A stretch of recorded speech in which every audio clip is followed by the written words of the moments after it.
Hey, what's happening, everyone? Welcome on back to the channel. And when I say what's happening, like, I actually want to know, like, what's happening, like, what's going on? What are you doing right now? But obviously you're clicking on the video, but like 10 seconds before you clicked on this video, what were you doing? Were you surfing on YouTube? Did this pop up? Were you cooking dinner, cleaning the house? What was happening? But thank you for taking the time to be here. We're going to go ahead and listen to Barenaked Ladies. Now, as far as I know, I haven't heard of them, but, however, that's what I thought. But when I was pulling up this album on Spotify, passing their, their popular songs, I'm pretty sure I've heard 1 week. Isn't that 1 week? You're I think. And then If I Had $1,000,000, I'm pretty sure that's if I had $1,000,000, if I had $1,000,000. I think that's that song. So I've at least heard those songs. So I'm assuming that I'm at least somewhat familiar with the band. But I've never heard this song. Brian Wilson, I'm assuming just about Beach Boys. Brian Wilson, off of their album Gordon, which was released in 1992. This is their debut album. So I'm curious to hear a little bit more from the band. Like I said, I really don't know anything about them besides those two songs, I guess. I was gifted some albums, so I figured let's go ahead and actually listen to something from the band. Mink Hollow, J Birdification, you guys suggested this song, but I know many others who had recommended the band in general, among those Courtney Wallace as well. So thank you guys for the suggestion. Let's go ahead and give it a listen. We'll talk about it a little bit after. Here we go, Brian Wilson.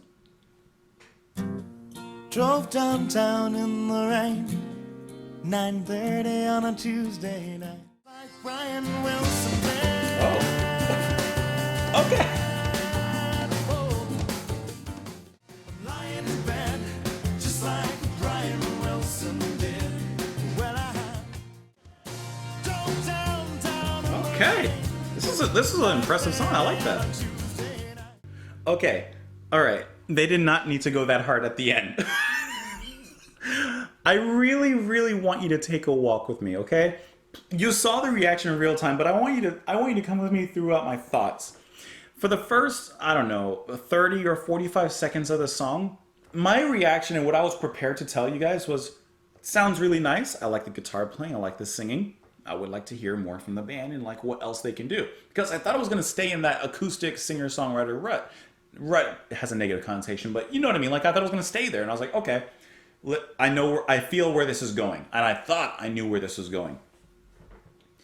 When the drums came in, with the congas, the percussion, that bass line, and it changed completely, oh, I just had to let Barenaked Ladies cook, which you don't want them cooking naked. But I had to let them cook.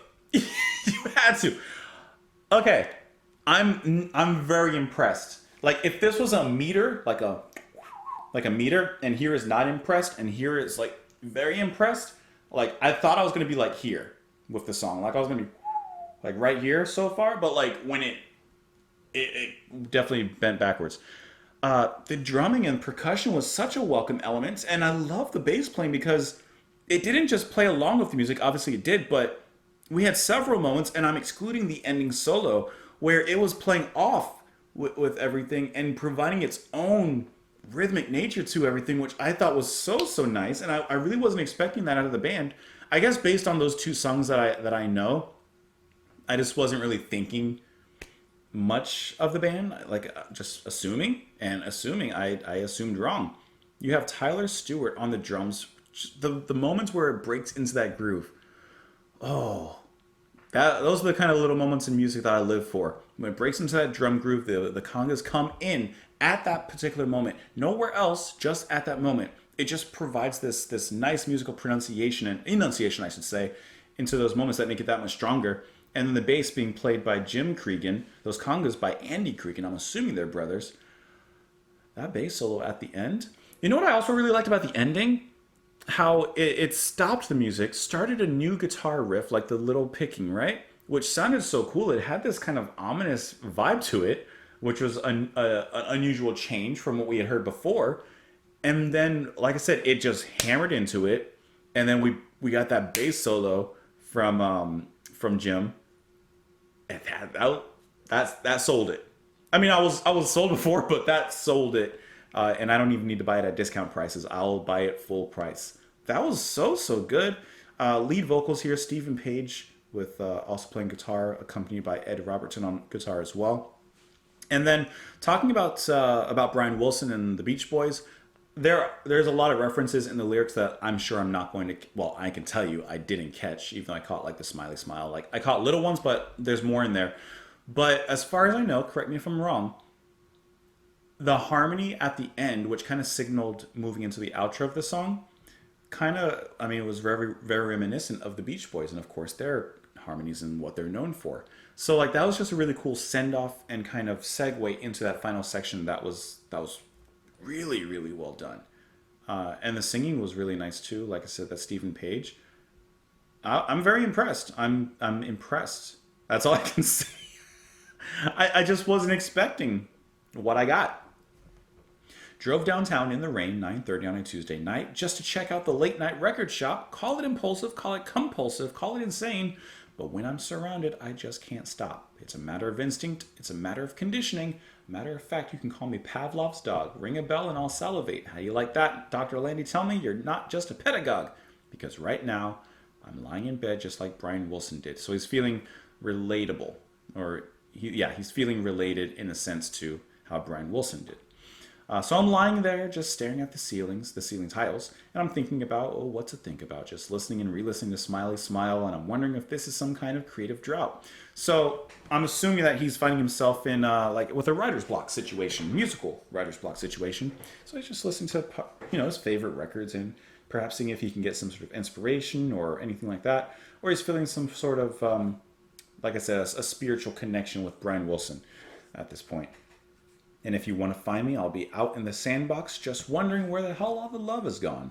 I'm playing my guitar and building castles in the sun, whoa, and singing fun, fun, fun. Which, once again, I can't tell you for sure, but I'm sure those are references to Beach Boys songs. They may be references that I've heard. I'm just not thinking about it right now.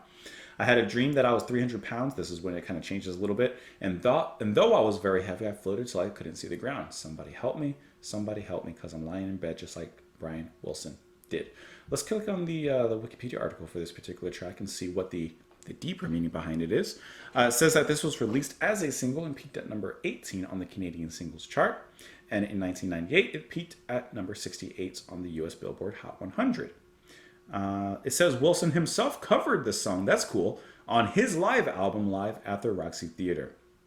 It says that the first lines of the song chronicle one of his many late-night journeys to the Sam the Record Man on Yonge Street, from Stephen Page. The song generally tells the story of a man whose life parallels that of Beach Boys' Brian Wilson, particularly during his time spent with psychologist Eugene Landy after Wilson was diagnosed with mental illness, and more broadly with lyrics about suffering from comorbid mental illness and obesity. I've never heard that word, comorbid. What is that? Is the presence of one or more additional conditions often co-occurring with a primary condition. Hey, sometimes you learn something. Sometimes you don't, but sometimes you learn something. Let's see if there's anything else interesting here. Like I said, Wilson rearranged and sang the song a cappella with his new band at his live concerts. Wilson visited Barenaked Ladies while they were recording Maroon, whereupon they played him some of their works in progress, and then he played them his version of Brian Wilson. At the end, he turned to them and asked, "Is it cool?" That's awesome. Upon his departure, his advice to the band was don't eat too much. The band described the entire experience as surreal. That is really awesome. To have, the subject of your song actually walk into the studio one day, and not only walk into the studio and just be there, but listen to some of the music that you're now creating, and then give you their rendition of the song you covered and ask you, is it cool? That's a memory. That's an experience that I'm sure that all of the band will hold forever, close to them, Great track. That was really, really good. Definitely unexpected. I'm interested. Let me know what you guys thought. However, in the comments below, you can follow me over on Twitter, support the channel on Patreon. Thank you so much for being here, and I will see you all later, guys. Bye.